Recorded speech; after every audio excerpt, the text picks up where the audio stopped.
and welcome to the Muppets, the Sitcom, the podcast, presented by toughpigs.com. This is the podcast where we revisit the Muppets' grand return to television in the 2015 ABC series The Muppets and see how it holds up 5 years later. You can follow along with the series by revisiting The Muppets 2, now streaming on Disney+.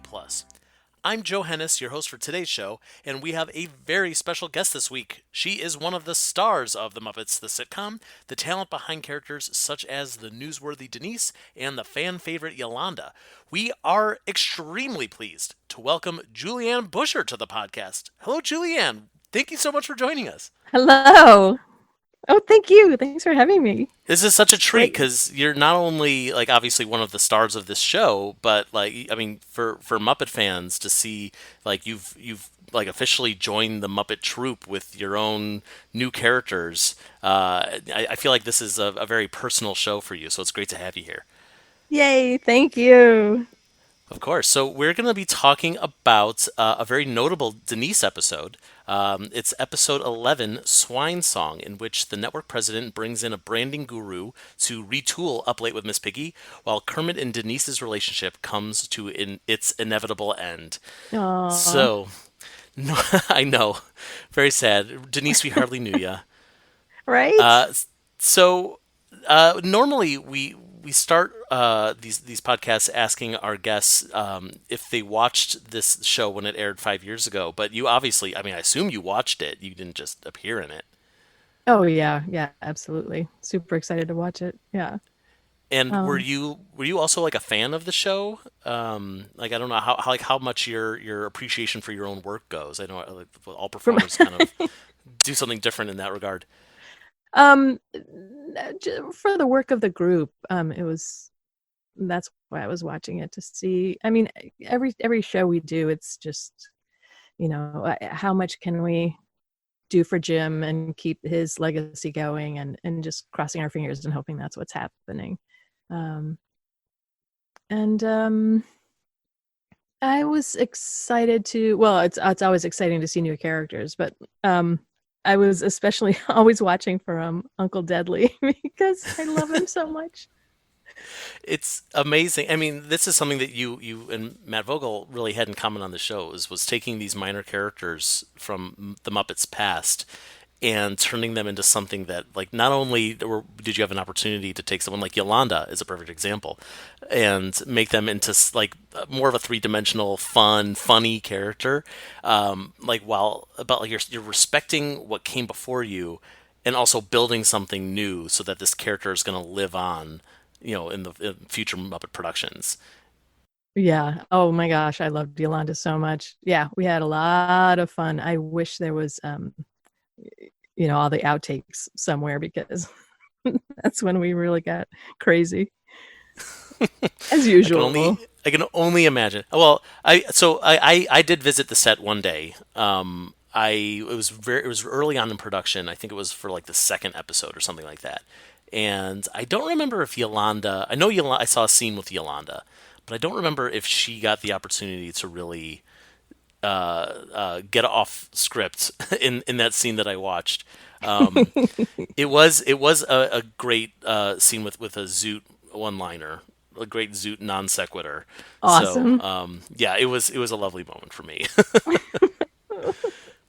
So we should probably talk about this episode that you and I watched, and this is the one where the network executive brought in a branding guru to kind of retool the whole show. But it feels like this is also the episode that it was the first one after the break. You guys had a new showrunner, so it seems like it's a little bit of meta commentary on, this show was not really working before. We need to kind of throw in some new spice to kind of engage our audience all over again. Did you guys feel that a lot during the production as well? Awkward. Yeah, it was always a struggle, because from the very beginning was the concern. Like I was saying, we watch it to see if if what we're doing for Jim is really working. And there was always that concern with all of us that, we're just not mean. The characters are not mean. And what do we do with this mean energy? So that was, kind of the concern. Yeah, that makes sense. That was a bit of, I mean, it's obviously a bit of concern from the fan side as well, from the viewers. Yeah. And as we've been kind of recording this podcast and revisiting the show, it's funny. There is obviously a lot of meanness that is going on between the characters, but Yeah. the thing that we kind of kept coming back to was like they all hate being there. They're just miserable. And with like the old Muppet Show, they they always felt like, well, things aren't working out, but like we love showbiz, we love each other maybe even, but yeah, everyone just kind of they hate being there, they hate each other, they're just like, why don't you just quit, man? Like like Piggy treats Yeah. you like crap and you get nothing in return. You don't even get to be on stage. Right. Oh, I know. Yeah, that's the really difficult thing with trying to modernize something that's really pure and innocent. I mean, the old Muppet Show, that was their theater. They were doing what they loved. It didn't matter what other people think. That was the joy and the beauty of that too. People who were feeling out of place. That's why the Muppets were their home. But when you turn it on its head and you're like, well, the Muppets are the ones that are out of place, and they're forced to fit into this world, and if you don't, then like you said, just quit and go away. It doesn't really work. Yeah, I like that way of thinking of it. That it's the Muppets are out of place, not the other way around. That actually fits really well. That's a good like boilerplate for creating a new Muppet series. Right, where it's their world. Maybe you know if you come in, do you fit in? The only way you can fit into the Muppet world is to love and accept yourself, instead of fighting to fit into. Yeah, I don't know. We tried so hard, and Denise was like the symbol of, um, how mean you're gonna go. What are you gonna do? What does it mean to be in the Muppet world? She started off really, really abrasive and mean and gold diggy, and it just, ugh. Like when you say that, because that wasn't really apparent in the show. Like obviously that seems like something that you guys worked out of her character from the beginning. Yeah, we worked really hard to not even bring that in on day Hmm. one. Trying to come up with a character, it was like, what she was supposed to be like really sexy and overbearing and controlling Kermit, and it's like, do we give her an Italian accent? Do we give her what kind of? And it's like, oh God, no just no Muppet has ever been that way. It just felt really awkward. Yeah, and it's funny too that you say it that way because her, as many people know, in the test pilot presentation, the puppet that was used was the old Spamela Hamderson puppet, or at least it was the design. I don't know if it was actually the same puppet. Right. And that character was very like sexy first, like beautiful first, and all the guys want her. And if that's the character that you're putting out as like Kermit's new girlfriend, then it's like, well, it's obvious why he's with her. It's not for her personality. Right, and Kermit wouldn't do that. I mean, Right? Yeah, exactly. yeah. Were you? Did you perform Denise in that pilot as well? Because I don't remember if she has any lines. Yeah, I did. She did have lines. I don't know if they ended up in the pilot. I can't remember. But So you really were like you were attached to that character from day one. yeah. Oh yeah. Yeah. Well, that's actually a good opportunity to ask. Like, so how did you become like? I mean, it's rare that they add a new performer to the main Muppet troupe of those like 6 or 7 guys. So how did you become the person that they decided to bring into the fold? And especially as like I think you were the first. It depends on how you really describe you know what the Muppet Troupe is. I mean, I know there was a few regular female performers in the Muppet Show days. I know people like Leslie Carrara were involved with some of the characters in Muppets Tonight, but aside from that, like nothing until you, and thank goodness you've been able to stick with the Muppet Troupe, since then in other productions. But how did that become like your new role? I first did Yolanda in like 1993. Oh, I wow! think I didn't realize it went so. back that far. Yeah, that's the Oh thing. yeah, from like Muppet Classics Theater, right? Yeah, yeah. Yeah, I'd right. been with them for yeah, it's going over 30 years. I think that had a lot to do with Steve though too. Steve Whitmire really really wanted me to be on it. Um, Great. Yeah. That's great. yeah, he fought for me. Well, not fought for me, but well, yeah. I mean, that was his suggestion mainly. Um, Yeah, I mean, sometimes that's all it takes is the right person at the right time saying the right thing, and then then you got a job. yeah. Ironically though, I'm still not included as one of the main performers. It's still just the Really? guys. Yeah. Because I would have assumed from seeing you, I saw you at the Hollywood Bowl show. I assume you were at the O2 as well, in London. Yeah, well, that's what's weird. I'm in this really weird position where I'm one of the only other performers who has characters. But I don't know if it's because I'm a woman or what's going on, but I'm still not officially a core performer. Hmm. Yeah, I'm in this weird middle ground. That's really surprising. I mean, Yeah. definitely from our perspective, from the fan perspective. Not that it means much, but Oh, it we means we definitely everything. well, we It definitely see you as a does. corporate performer, and I think you're right. I think it's Thank you. because it's you have original characters, and even now, like Muppets Now, you're still creating new characters, and Oh, I love we've also Beverly. I had so much fun on that show. I definitely want to talk to you about her when we get around to that because I do have questions about about your Muppets Now characters, especially Beverly Plume. Um, but Yay! uh, but yeah, no one else gets to do that. Like Mike Quinn, as talented as he is, like maybe he has characters I don't recognize his voice, but I don't think I see him very often. But I know he's there. I know he's part of like the guys that they bring in almost every performance. Well, But he's but you, integral to assist Kermit for sure. right? He's like the Yeah, main, yeah. and that makes a lot of sense, why he's there. But also, like, I wouldn't necessarily think like, well, Mike Quinn is, he has to be called in every single time with the other guys because they perform, Kermit and Scooter and Fozzie and et cetera, et cetera.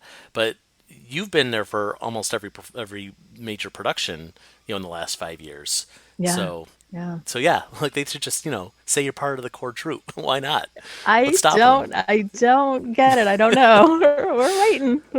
All right. All right. Well, let's get back to talking about Denise. I mean, that's really the big topic here is Denise, both, for you as a performer on this show and as this episode in particular. So she when she started, the only thing that we really knew before the show even began was there was this big news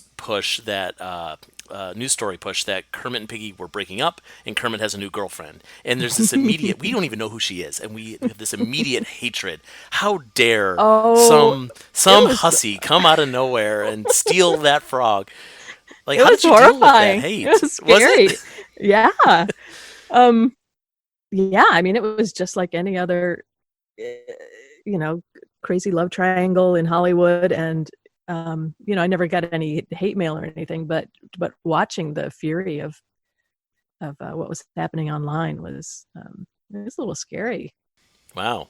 Um and luckily we had decided that Denise was just a really innocent office worker, um who just they just fell in love. So I hope that softened everything, but It definitely did for me personally. When I think of Denise, the moment that I think of is that moment from the first episode where she tells Kermit that she picked up a little Italian named Giuseppe, and she does that little hacha, and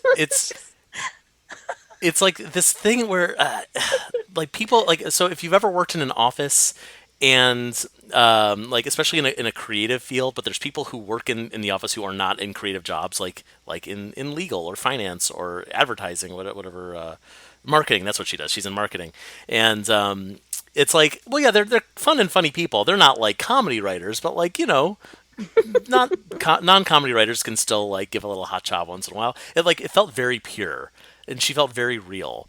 yeah, But now that I say that out loud, I wonder if that was part of the problem too. Where like Muppets, and this may be more of a problem with the show than her, but like Muppets shouldn't feel too real. Like they're all exaggerated,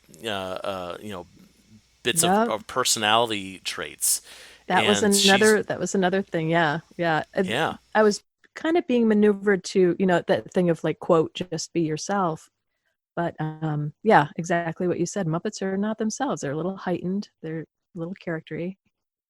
Um, yeah, so that's why we went with the sweet Southern accent of just hopefully that would kind of exaggerate her sweetness and her pureness and innocence, like in this world. Right. But I think that's another reason why she didn't then continue on as a character. Also, the fact that whenever a female character is brought in to be a love interest, how do you continue on then as part of the group? Right.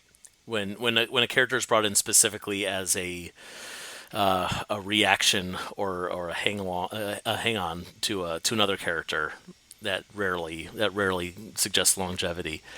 Right. Yeah, and then you think, all the other male characters, like who's brought on, who's a love interest in the male realm, nobody. Yeah. Swedish Chef, no. Ralph. Well, especially there's very few female characters in the Muppet Troupe as it is. So I mean, Miss Piggy obviously has Kermit, and Yolanda came after Rizzo. So like who's going to be brought in to be like Janice's new boyfriend? Like they're just not going to do it. Right? Guys aren't brought on to be love interests. Yeah. So it's or a female character is brought on to be somebody's mother. So you're like in a background, right. Fozzie's mother will appear very rarely, or somebody's. Yeah, good point. Good point. So, and then also, like as you were saying, as someone who's not a performer, who doesn't have these big personality traits, the longevity of this character to like how they're going to survive once we're no longer telling a story that takes place in an office. Because it seems like the Muppets already kind of struggle with that with Walter a little bit. Like now that his story has kind of been told from the 2011 movie, like how does he fit in with everyone else? And they're it comes and goes. Sometimes he's just there for some reason, and sometimes he's I think in his role in Muppets Now as the guy who runs who runs that Muppet Masters short is perfect because he's a fan, and that's what a fan would do, and he's geeking out over these guys. He's spotlighting them. That's what we do. So that makes a lot of sense to me. But yeah, but I would think that's difficult because that's also kind of Scooter. So yeah, right, yes, it's like, for sure. Yeah. But then like Denise would be, what would she do? She would come in and she would give a presentation on marketing. Like that's right. Yeah. Was it also weird when the character was introduced, knowing that there's this inevitability that the character is going to go away soon? Because there's no way that you guys could have sustained, Denise and Kermit having an entertaining relationship through 5 seasons of this sitcom. So like knowing that the day was going to come that like this episode was going to happen where we just say goodbye to Denise. Yeah, there was some discussion. Yeah, it's like, well, what do women do after they're tossed aside for another? There was talk about like cutting her hair. Did she like start to rebel? Did she go like punk in her sorrow? Whatever. Yeah. So there's always a way to bring somebody back. It's just that's a good point. Yeah, no, that's a really good point. Especially, you're right, and that actually could have been her way back into the Muppet Troupe. Is like we kind of shed away a lot of that innocence and the realness, the humanity of her. Maybe, I don't know. That's a terrible way to say it, but like, and kind of giving her some like really unique traits that we want to see over and over again, despite the fact that unfortunately, I'm sure she would still be, seen as Kermit's ex in every one of those scenes that this new punk Denise would be in. Well, I mean, which we always doesn't really help the character. Yeah, but like in Electric Mayhem, you're never really sure, like who's, is Janice with what's going on with, what I mean? That unspoken stuff. You just kind of like don't talk about it. The way you don't talk about, you never say, I actually don't really have legs as a, you know what I mean? Just right, yeah. Yeah. And it's that would have been okay. Yeah, that lovely little mystery that keeps happening. I do also want to talk a little bit about Yolanda a little bit more, just because I love Yolanda so much. Yolanda is such a gift. um, I mean, I'm sure as everyone listening to this knows, aside from the Dave Goelz characters and a few of the Steve Whitmire characters, almost every character on this show has been recast to someone else because the performers passed or walked away from the Muppets, like Frank Oz, and Yolanda is in such a unique position where, yes, technically she was created, by a different performer, but since Yolanda really got like a personality, it's been you, and you've gotten to see this character through from beginning to present, and really play with the character and see how far she can go and not be constrained by the limitations of another performer who you don't have to think to yourself like what would Jerry have done with this character, what would Richard have done with this character. It's like no, you can do Mm, whatever you want with Yolanda because you're the only one who really knows who she is. right. Oh, I love her so much. Um, I was really happy to see that she was what's she called? She's a spirit animal for everybody who works in an office. It's true. It's I true. love that. Everyone who's ever worked in an office, if you're not the Yolanda, you know the Yolanda. Yeah, I really, really had fun with her. And it's kind of sad to see her not coming back more. Like, why was she not in Muppets now? I totally don't get it. That's a good question. I don't No. know.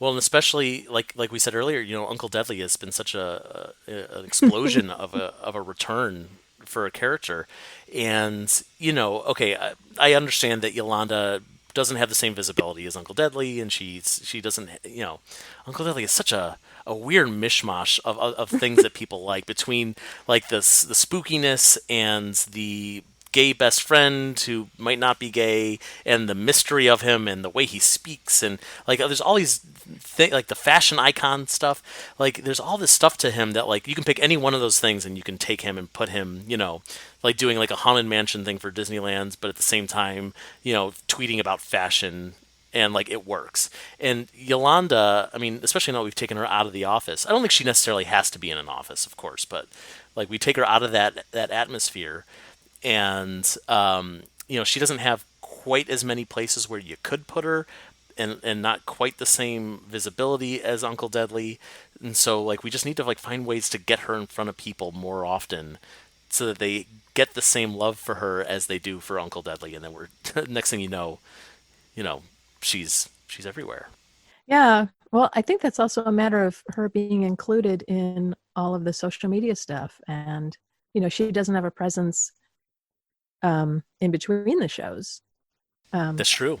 and Yeah. that's part of that whole thing of me not being a core performer, um, that there's no impetus to include female characters in all the social media.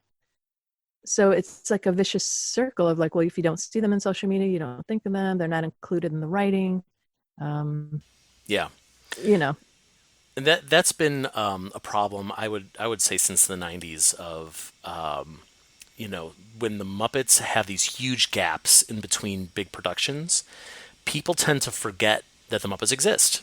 And when we have a new show, we have a new movie, whatever it is, we have to reintroduce the concept of the Muppets to everyone. Whether it's like, oh hey, like it's this troupe of crazy characters that you should know and versus uh, like, hey, do you remember the Muppets? Like, yeah, I know you haven't seen them, in the last 4 years, but like here they are again. Remember what you love about them, and when we're doing that, we can only really focus on 5, 6 characters at a time. And if you're going to do that few characters, you're not going to include all the secondary and tertiary characters.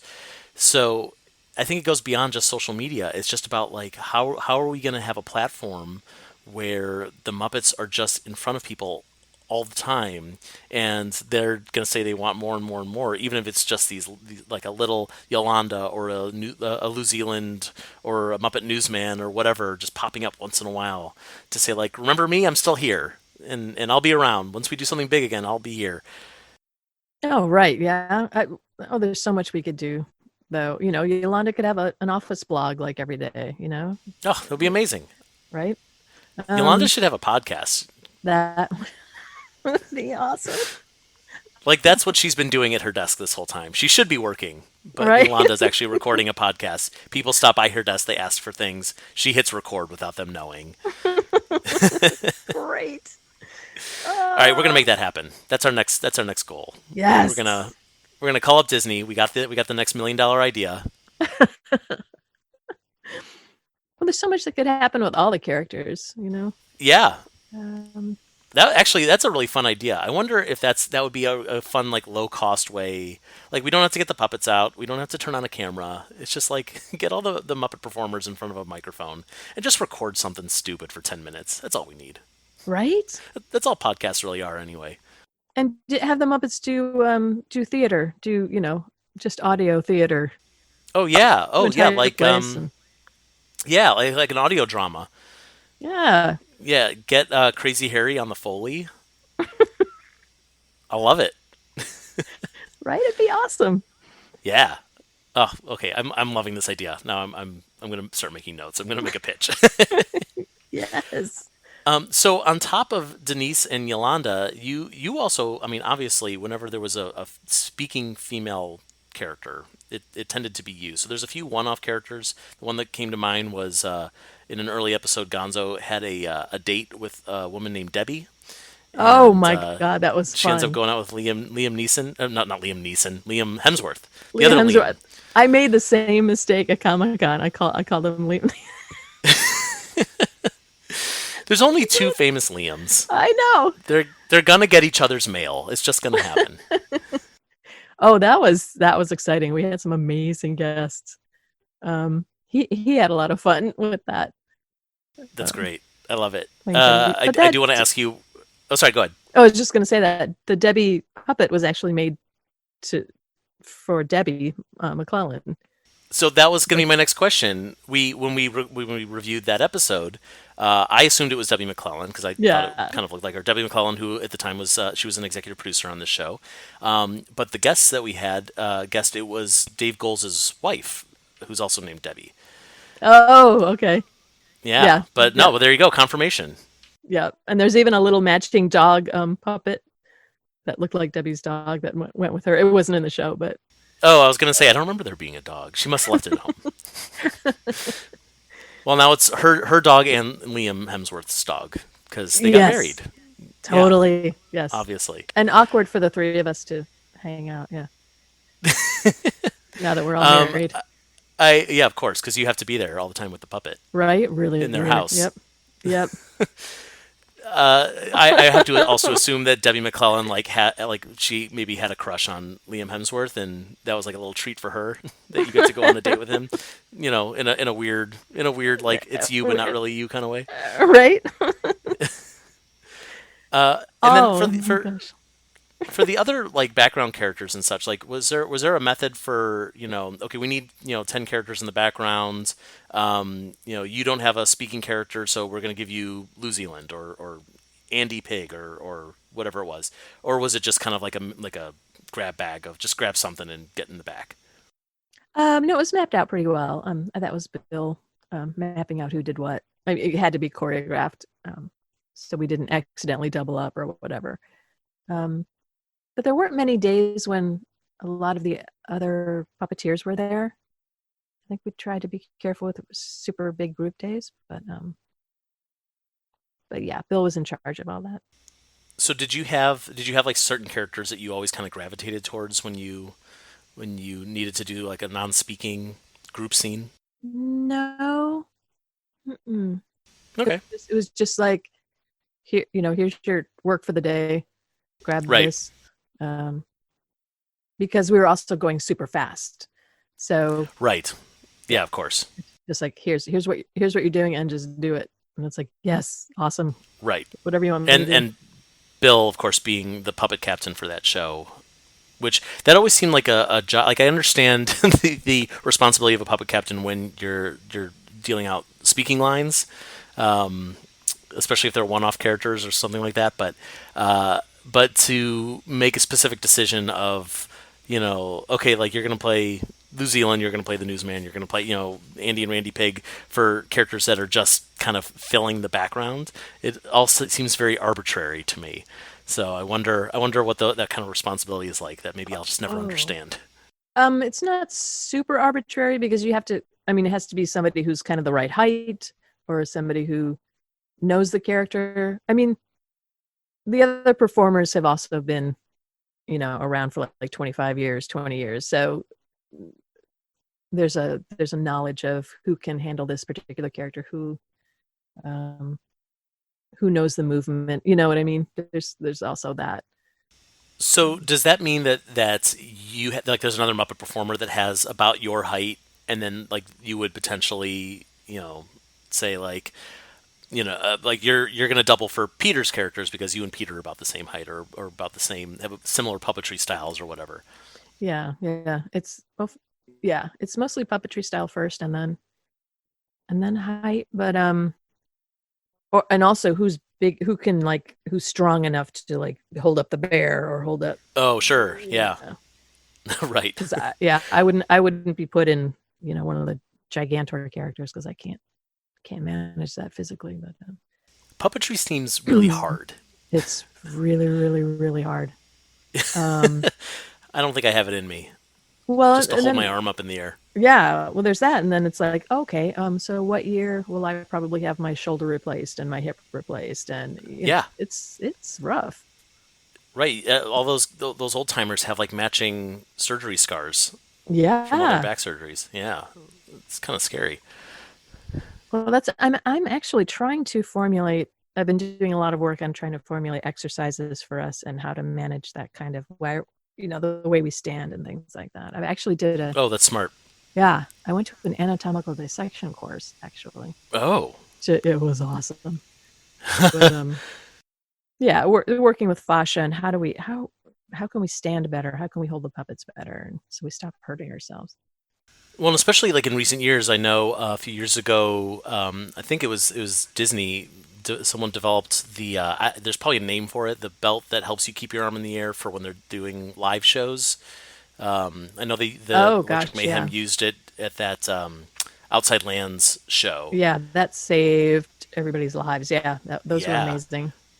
but like, how did it take 40 years for someone to develop something like that? Which tells me that like there's more innovation that you guys could be doing to make sure that you're not completely destroying your backs or your arms. Yeah, absolutely. Well, that was we've just never.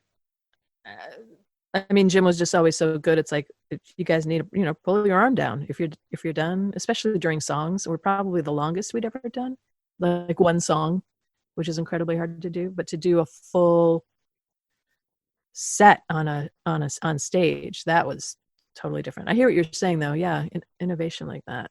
Um, Yeah. So let's go back to talking about the episode a little bit.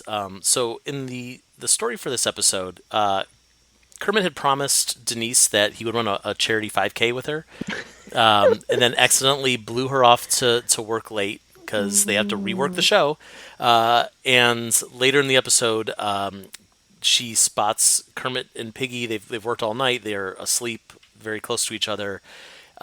She's not happy about it. And then Kermit and Piggy do a duet of "In Spite of Ourselves," which is a great number. I love that one. And Denise is in the audience, and she sees, they're having a moment. And so later in the episode, she breaks up with Kermit, and then we never see her again, and that's it for Denise. Like her whole storyline just completely wraps up in this one, like especially like the first episode back from the break. So was yeah. that? Did you know at the time that Denise was not going to be seen again, or did you still have hope that maybe we'd find a way to bring her back? Well, I mean, everybody was talking as if there was going to be season 2. So we were, kind of trying to figure out, what would happen when she comes back and blah, blah, blah. And that'll be later, with the purple hair and the whole thing. Um, Right. Yeah. So um, with that said, because this happened specifically in this episode, again the first one back with the new showrunner, it almost seemed like there was an edict from somewhere, maybe the network, maybe the showrunner, maybe someone else who said like the Denise thing isn't working. So like let's find a way to just kind of get her out the door, or maybe it's less about the character, more about just like the whole storyline of Kermit having this girlfriend. Like it's people don't want to see it, and let's move on.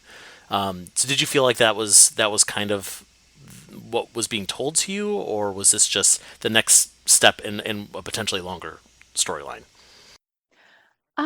Gosh, I'm not sure. Because another thing about not being one of the core performers is you're not really I wasn't really included in.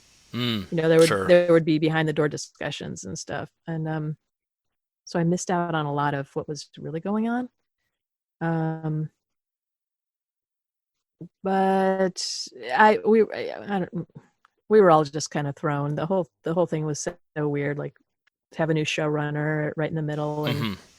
there's a Yeah. lot of chaos, and we were just my focus was to just keep doing good work and a good show and cross our Yeah. fingers. No, that makes a lot of sense. Yeah, because there Well, was a with lot, like I was saying, behind the doors, there was a lot going on. yeah, I'm sure. I'm sure there was. Like it doesn't seem like it was a cheap show to make, to produce. Yeah, yeah, And for something that obviously it needed work bad enough that they weren't going to see the season through. They were going to rework it right there in the middle. It's at least it was in the Disney had enough faith, or sorry, ABC had enough faith in the show to try to make it work. And there definitely seemed like in this episode there's these seeds that are being planted that kind of made it slightly more what people wanted, or at least what they were saying that they wanted to see. So, yeah. Especially the part where, yeah, everybody's in the yep, room singing the song, yeah, and it's like, yeah, okay. And then, I mean, it was pretty, for Kermit to say, yeah, we want to do our show the way yeah. We need more frogs and dogs and bears and chickens and things, yeah, as he famously said many years ago. And it's true. Like this, so this episode, the scene that you're referring to is they're sitting in the break room, and Fozzie starts clicking his pen, and then Animal starts tapping on the table, and then eventually everyone's humming and tapping and singing and whatever, and they are all kind of doing this like scat version of the Muppet Show theme and having a great time. And yeah, it felt like a highlight of the series for me, if only yeah. because we've been like on this low level like subtle humor, and like nothing's too big, nothing's too crazy, and then suddenly we have this explosion of fun and joy coming out of these Yay! characters, and we're like, finally, like it's Right? like Yes. the air being let out of a balloon, and like, ugh, Yeah. like I needed this. And there's a few. I was trying to note like other things that were happening throughout the episode that were kind of along those same lines. One that stuck out to me is New Zealand comes out and he has a line and he throws a boomerang fish. And Bill Brady had said in interviews before, like, this is not going to be the Muppet Show. We're not going to have crazy stuff. We're not going to have the boomerang fish guy. And we were all like, why wouldn't you have New Zealand? Why wouldn't you want to have like the bizarre, uh, you know, weird anti-humor of a guy who just wants to throw a boomerang fish in any show, like even Right? like Law and Order SVU should have that. I don't care. Yes. Yes. And that, I think it's actually right before that scene, like New Zealand has a line, and it's like, right, obviously we're kind of undoing some of those show edicts so that we can start to kind of push this into being a more fun series. Yeah. And then of course, like, Kermit makes the decision right after seeing that musical number, that we should just put everyone in the show. Like, everyone should just be in Up Late with Miss Piggy. And the segments that we see on stage are Pepe as an Uber driver, which is pretty cute. Although it would have been fun if they were actually like real passengers who are reacting to this shrimp, but they're obviously scripted. I mean, it is what it is. But to see Bill, especially now with Muppets Now, the series Muppets Now, and to see how great of an improviser Bill is, especially with Pepe, who again is one of those characters who can just say anything and Right. and get away with it, and that would have been really interesting and entertaining. But it's still a fun segment that I don't think we ever see again in this show. And Bobo does a dramatic reading from Real Housewives of Atlanta, which is ridiculous. And then, as I said earlier, Kermit and Piggy sing "In Spite of Ourselves." So we get this like mishmash of sketches and songs and comedy and joy, and like in this it's probably 3 minutes worth of content when you put it all together. But like that's what we wanted. That's what the Muppet Show, the new Muppet Show, should have been. And we only get a Yeah. little tease of it here. Yeah. Yeah, so would have been nice. But that also feels like that was what you guys are trying to do with Muppets Now. Like those 3 minutes spread it out into 22, and Yeah. you Back know to the zany. Back to yeah. right, back to the joy. It really is. It's Yes. this joy that has been missing from the show for so long. And especially we need it now so much. Uh, Oh man, you ain't kidding. And I wish we could For keep real. going with the live show. Well, we can't do live now anyway, but those the Hollywood Bowl show and the O2 were just magical. They were. I was at the Hollywood Bowl. I unfortunately could not make it all the way out to London It's for the O2, like, but if for no other reason, it was just the Muppet Show. It was just a really great episode of the Muppet Show. yeah, yeah, And I know there's been a lot of question from people of, we want to see the Muppet Show come back, but would it work now because we don't really have variety shows, or are people really going to get like when the Muppets make a bad joke, it's still funny because it's a bad joke, not that was just a bad joke and I'm not laughing with you. well, with the whole But dad joke thing, that's true. could No, that's a good point. But I think that the live shows really proved that the format still works. yeah, definitely. And now that Um, nobody can do live stuff right now or go to theaters, I think it'd be great to bring it into the home, you know, yeah, on the internet yeah. Well, and or nothing whatever. else. That those shows, as far as I know, were filmed if only for internal purposes. So why not put them out on Disney Plus? Maybe. Right? Hmm. Mm. There's an idea. Yeah. And then people will go, "This is great. I want more." And then suddenly you're making the Muppet Show again. Yay! See, And done. We've yeah. solved all their problems. How easy is that? So, also in this episode, there's some guest stars and celebrities. So We've got June many. Diane Raphael, who comes in as the network president. She loves the show, but she thinks it's too talky, despite the fact that it is a talk show. Um, which is true. You know what? She was 100% correct. It was too much just people talking to each other.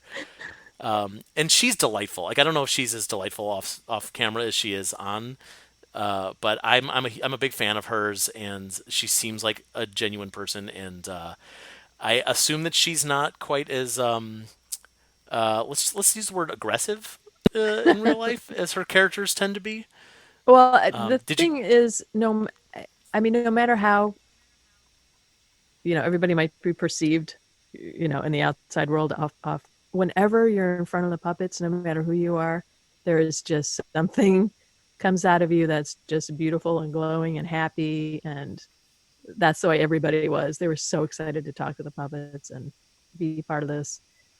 There were facets of people's personality that just, you know, blossomed, and Yeah, that's the yeah, magic of these guys. That's what we want to keep putting out yeah. there. And her character especially felt very much like you know like you turn her into a Muppet and give her a mustache and a cigar, and she's JP Gross coming in and making these unreasonable demands, but like she's the boss. So it's not completely out of the realm of Muppet canon. Right? Yeah. Yeah. Yeah, they were all a little kind And of, yeah.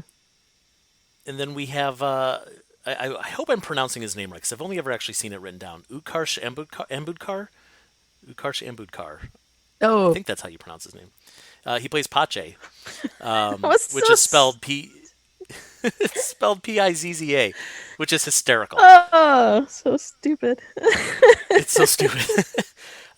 But Pache is the branding guru. He has previously branded Katy Perry, Key and Peele, some warlord, Oh and my that God. dog on Instagram whose tongue keeps sticking out. Yes.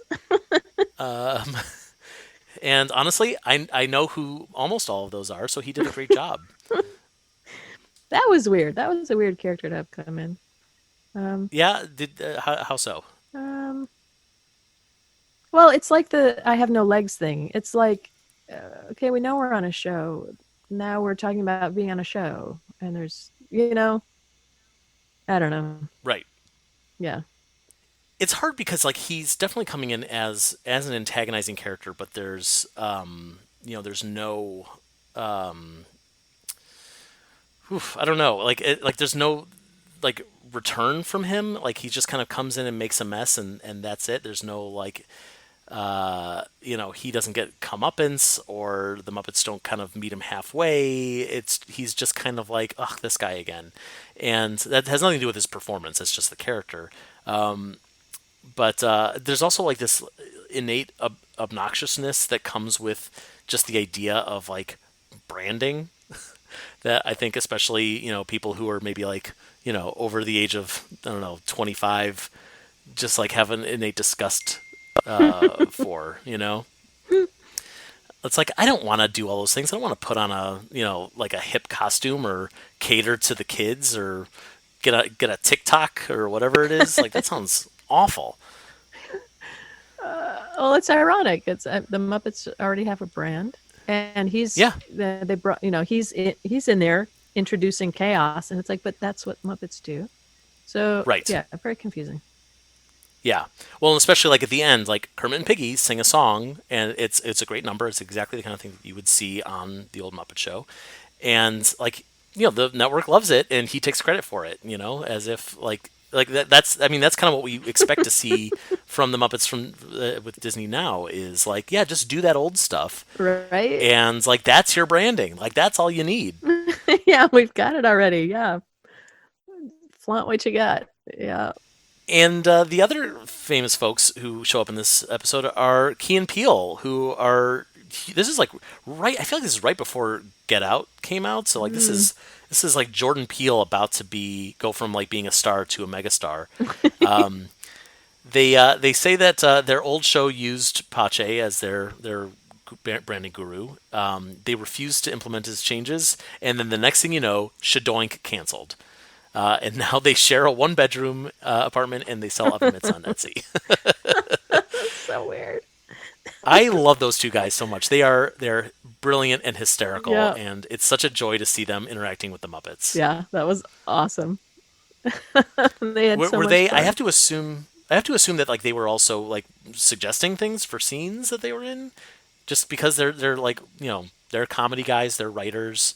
Or were they just kind of there, to do their scenes and be charming and then get out? Oh, I'm sure there was input, for sure. But again, that was like behind the door, behind the. Not on stage while you were there. Yeah. I see. Yeah. I mean, I was. This is a little off topic, but like I was on set for a taping of Elmo's talk show, and John Mulaney was the guest that day, which is why I showed up that day because I love John Mulaney, and because like he's a comedy writer first and foremost, like he was throughout the entire shoot is saying, you know what, Cookie Monster should say this, and then I'll say this, or like throwing in like some weird non sequitur and seeing how Elmo reacts to it, and almost every single one of his suggestions was used in the show because they were great suggestions, and also because again, comedy writer, especially working on a show like SNL, was great about making suggestions for other people. It didn't have to be about him. There's no ego involved. It's about how are we going to make this show as funny and fun as possible. And so I would assume and hope that Key and Peele would be similar in that regard. So let's just assume so. Let's just assume that's exactly what they did, because they're professionals. So in any case, the only other thing that I feel like I really wanted to point out about this episode was there's the shot right before they sing the Muppet Show theme song, where Kermit is in front of a whiteboard, and I paused the video as I was watching it so I could see what was on the whiteboard, and they were all like bad suggestions for what they could put on the show to kind of get people to watch. And among the things on there were give people free puppies and kittens, a 24-hour dance-a-thon with Kevin Bacon, which is a great idea. Yeah, Each audience section sends a tribute to Fight to the Death. Great. Fozzie shaves his entire body. I'm not sure that would get new. Nope, don't want that. Awkward. Amish for hire. And then the one that stood out to me was turn the show into a podcast, which is what we're doing here. We're following up Yay! on on some Muppet or some Uplight with Miss Piggy writer's idea of turning that show into a podcast. And so now here we are, Yay! finally 5 years later. Well, that's all. That's all it took. Oh my gosh, I can't believe it's been 5 years. Oh my god. I know it's ridiculous. It's ridiculous. Wow. Time also means nothing right now. I know. So 5 years also feels like 20 years. Also feels like 2 weeks ago. Yep. Whoa. Yeah. Well, especially for Yeah. Muppets now. It's like, oh god, we just did that. Oh wow. And I do want to talk about Muppets now, but before we get off this episode, was Yes. there any other moments, whether you were there or not, that stuck out to you as great moments or memorable scenes or funny jokes, anything like that? Actually, watching it, I realized uh, how far and how beautifully everyone's manipulation and work became so beautifully subtle and just lovely. Just all this lovely work going on um, that I hadn't seen before. People really excelled and had the time to develop their just the craft of puppeteering. There were just stunning things going on subtly. That's what I. Yeah, that's something that we've definitely noticed as well, especially with some of the more flexible characters like Kermit and Uncle Deadly, where it's almost like they figured out a new way to wiggle their finger so Yes. that so that like they can like talk out of the side of their mouth or whatever it is. Yeah. Yeah. And it was it was because we were just the medium had changed so much and you could do such beautiful close up work. I mean, there were just so many close ups and yeah. Yeah, I remember talking out of the side of his mouth, like Steve discovering all that beautiful new stuff. It's So, amazing. yeah. And that's really what comes from the Muppets having a regular show Yep. where you just have week after week after week where you can just play and find these characters and develop them and make sure that they're you know continuing to be more and more three-dimensional and not reverting back to being just the angry pig, just the unfunny bear, you know just the loud drummer like that. We don't need that. We need more of more play, more time to play. That's it. Yeah, yeah, and to get to know them, yeah, for sure, and for them to get to Yeah. reacquaint with each other too. Yeah, for sure. Yeah. Um, Those character relationships are so important. yeah, very much, and and it's also the relationship between the performers. When the performers change, then there has to be time together. Now what's going on? What's the new dynamic with all of us? Because you can't Hmm. hide what comes through the puppet. You know. For sure. Yeah. Yeah. So before we kind of wrap things up, I do want to talk about Muppets Now for a minute, Yay!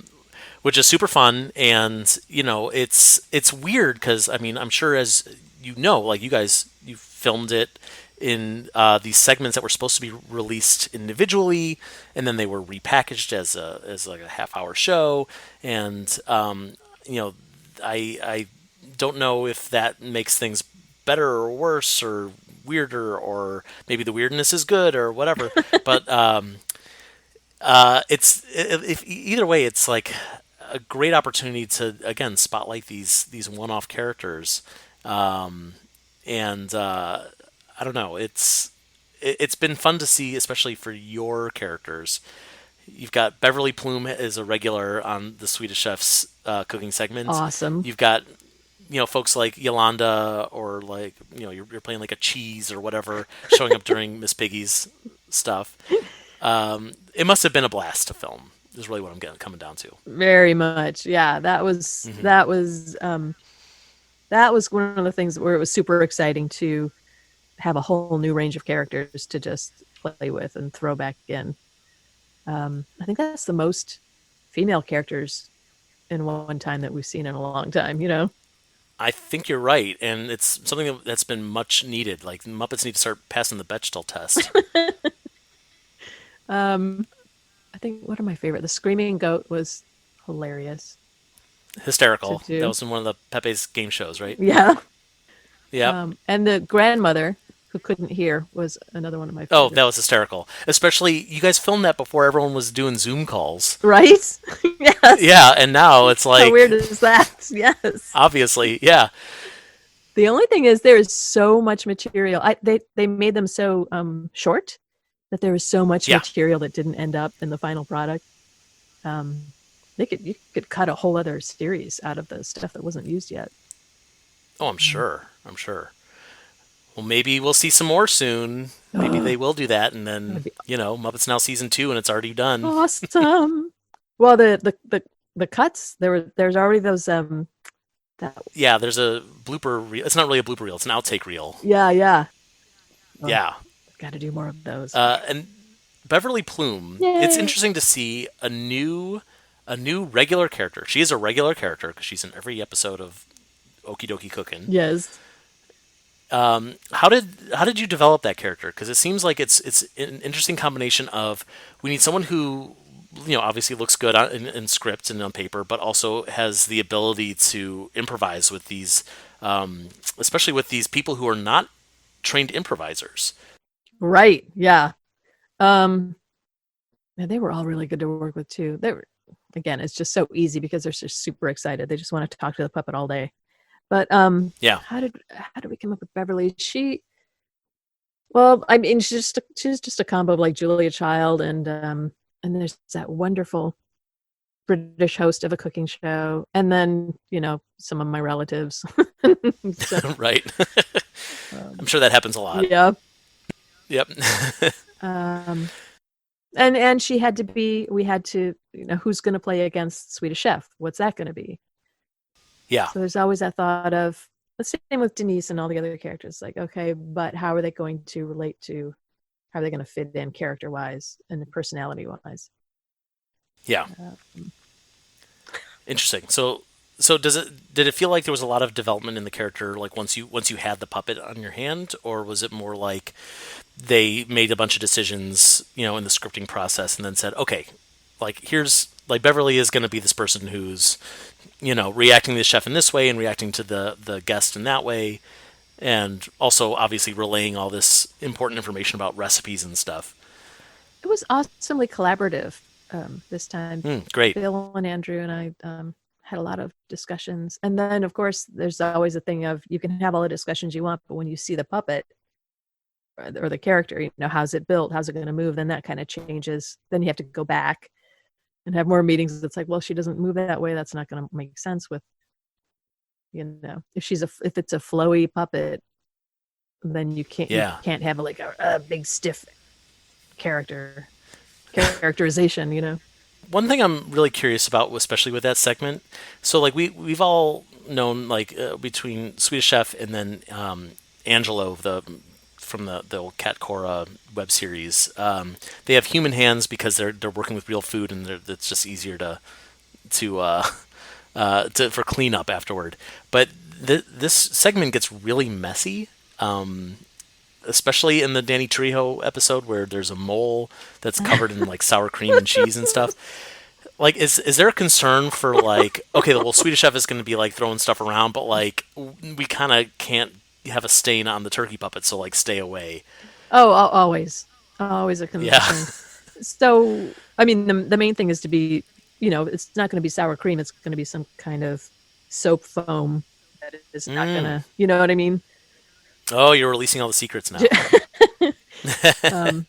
So yeah, it can't be actual cheese. It has to be something that moves like cheese. Yeah, there's a whole thing. Interesting. Yeah. Interesting. So there's actually Wow. no actual food Right. on the Swedish Chef side. Right. I would assume the other side is all real food. Yeah. And like they're really cooking, right? Like it's a functioning kitchen set, I guess. They're using a hot plate or whatever, but Yeah, absolutely. like they're actually cooking in front of you. Yeah. That's another concern with the puppet too, especially if she's, Yep. her feathers are getting too close to the flame, Yeah. Splatter. You don't want to get splattered with anything. Right. Yeah. Right. And then I've always been curious on a real cooking show, so I would assume it's the same for this. What happens to the food afterward? Who gets to eat it? Well, let me see. It depends. I think it was handed out to like Yeah, special folks. You get to taste this. You do this. Oh, sure. But Did you ever get to eat anything that anyone made? no, no, because I was Bummer. actually right. Um, Yeah. because I was actually there in the middle. What happened was, um, everybody else got to take breaks. Like we film one side, Beverly and the chef, and then you turn around and there's Beverly and Swedish chef. So the guys on the sides who got to take breaks could have snacks, but I was like there in every shot. So Oh, you know yeah. what I mean? You're busy working. Yeah. Yeah. It was almost another situation where I was in a barrel once, not with Muppets, but you know. And then everybody goes to lunch and you're still in the barrel. Yeah, they forget about you. Yeah. So it almost happened with Beverly. Oh, that's hysterical. I have to assume that happens a lot on Muppet sets, where like someone is just like they got put into a crate, and then they're just wondering, is anyone even out there? Right? I gotta say it's for me. Well, I've never heard of a Muppet situation like that, but every other puppet show that has happened. Muppets Yeah, take care of you. yeah. Okay, that's good But to know. every other I'm show, glad to hear people that. have been left inside of couches, Yeah, you know, in chests and cupboards. Oh yeah. that's hysterical and horrifying. By the way, Yeah, very as much. as a claustrophobic, I don't know if I could deal with that. Oh my, that's why I don't do the suits. There is no way you could get me inside like one of the big suits. Yeah, Like nope. I see. That's funny because like I've done mascot work in my past, and I've always found that to be like do like not easy. It's obviously nothing's easy, but like manageable. Just because it's like I have like free motion of my body, and like I can do anything, and it's really just like being like trapped in a small space, and like all I have is this one hole where my arm can just barely reach out. Like that's where my brain starts going like get out, get out, get out, get out, get out. Oh my god. Another reason why I'm not a puppeteer. Oh really? I don't What? have it in me. Really? No, no, I can't. I can't do that. That's not for me. I'll talk about it, but I mean, look, you put a puppet on my arm, I'm competent, but that's because I've been watching your guys work for so long. I pick up the tricks. One thing we do like to see if anybody wants to be a puppeteer is while we're talking, we have them hold their arm up and move their and just see how long they can they can do it. Yeah, and then like add an 8 pound puppet onto that, and Oh yeah. yeah, Luckily, Beverly is very uh, lightweight. So super lucky. is she? I was gonna yeah, because she looks like she's heavy. I guess it's all those feathers Yeah. make it look heavier than she She's is. smaller. She's smaller than you'd think and very light. Yeah. Interesting, interesting. Are there any? Are there any characters? I'm going to say aside from Yolanda, because I feel like she's the obvious choice. But are there any characters that you performed that, whether it's from the sitcom, from Muppets Now, or from something from your past, that you want to see more of, that you want to like kind of bring back into the fold? From Muppets. I think all the other female characters that have, like doing Wanda at the Hollywood Bowl Oh was yeah, hilarious. Bring her yeah, back.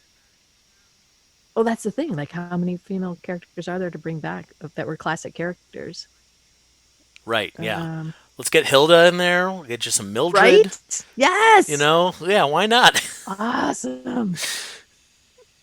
So okay, I do want to say like I'm very grateful that you are if not an official part of the troupe, that you are there in the inner circle and Yay. helping to bring these characters out. I think it's been a long time coming since the Muppets have had a regular female performer that can bring in female characters who are performed by a female. Like it's just it seems like such a gimme, and Thank you. knowing what I know about the internal workings of the Muppet world, like I understand why they keep the circle so small, but nowadays it's 2020 and the diversity of performers is so off whack that if we're not even we at the very least we should be making an effort to expand that diversity. Yeah. And so Yeah. this is the very first step, and I know it's a long step because you've been doing this for a long time, but the Well, fact that you're there, yeah. it means a lot to a lot of Muppet fans. And So it means I'm a very lot grateful to for me that. too. Yeah. And however that can happen, whatever I can do. I also do remember, I mean, like I said, I've been doing this for 30 years with these guys, and I do want to say that the one thing that meant the most to me, I'm crying, I'm trying to get this out, but I'm crying at the same time. Lisa Henson did once say to me that I was the female puppeteer that her father was always looking for. Wow. So it just means the world to me to just still be in there and representing for women and trying to keep Jim's legacy alive. So, wow, that's beautiful. Well, thank you for sharing that. Thank you for being here on this podcast. Thank you for being part of the Muppet Troupe. Thank you for having me on this. This is great. Thank you for including me. Oh, of course. So, as we're wrapping up, is there any place where people can find you online on social media? Oh gosh. Muppet Wiki, of course. My website, juliannebuescher.com, Instagram, Twitter, LinkedIn, whatever. It's always Great. Julianne Buescher or Jay Buescher. So yeah. Great. All right. Well, everyone go out and find her on your favorite social media channel. Go read her Muppet Wiki article. Yay. And please do the same for Tough Pigs, where we're also on, Twitter gosh, and yeah, Facebook and I'm Instagram on Tough Pigs, right? Like with interviews and stuff. And oh yeah, we did an interview with you a couple years ago. Yeah, Yolanda interview, right? Which was great. Yeah. Yeah. Please, tell your friends about this podcast. Oh gosh, go ahead and yes. subscribe and give it a good rating and all that fun stuff. Yay. And please, also make sure that you're checking out Julianne's work on Muppets Yay. Now, which is now on Disney Plus. Awesome. Thank you so much. Thanks for listening, everybody.